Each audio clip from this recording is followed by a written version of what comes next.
Thogori ya gitaro kia Afrika irathiro na iria koretwo hete bururi wa Kenya mieke minene ya thoko riu ironeka kwambiriria kuhoererekera kumana na magoti maritu hamwe na mabũrũri mangĩ ta India na China gukorwo manjĩrĩirie gutheremia mĩri yamo na gĩkĩro kĩnene gĩtaro-inĩ gĩkĩ. The EAC intra-trade is at 2%, meaning that the countries within the East African partner states are not doing business among themselves as required, and we are comparing this with the European Union, which is doing at 70%, and the SADC is doing at 48%.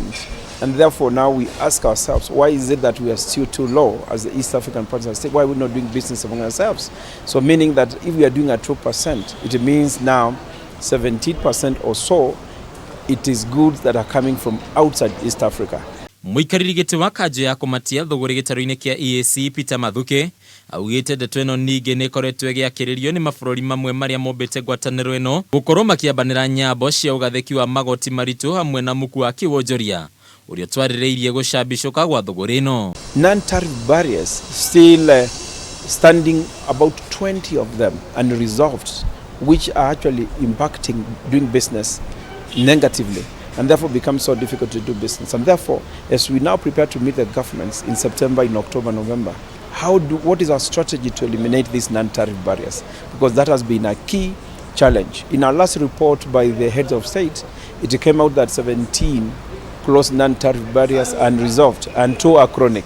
Why should we have chronic barriers? Ndeto ĩno yũkĩte ũrĩrĩ riboti kuma rũhonge-inĩ rwa ndari rwa KNBS ĩkoretwo yonanĩtie ũrĩa bũrũri wa Kenya ũkoretwo ũkĩgũra indo nyingĩ kuma mabũrũri ma Uganda na Tanzania na marĩa kwa ihinda iraya makoretwo marĩ mwĩgitio mũnene kũrĩ onjoria ya Kenya.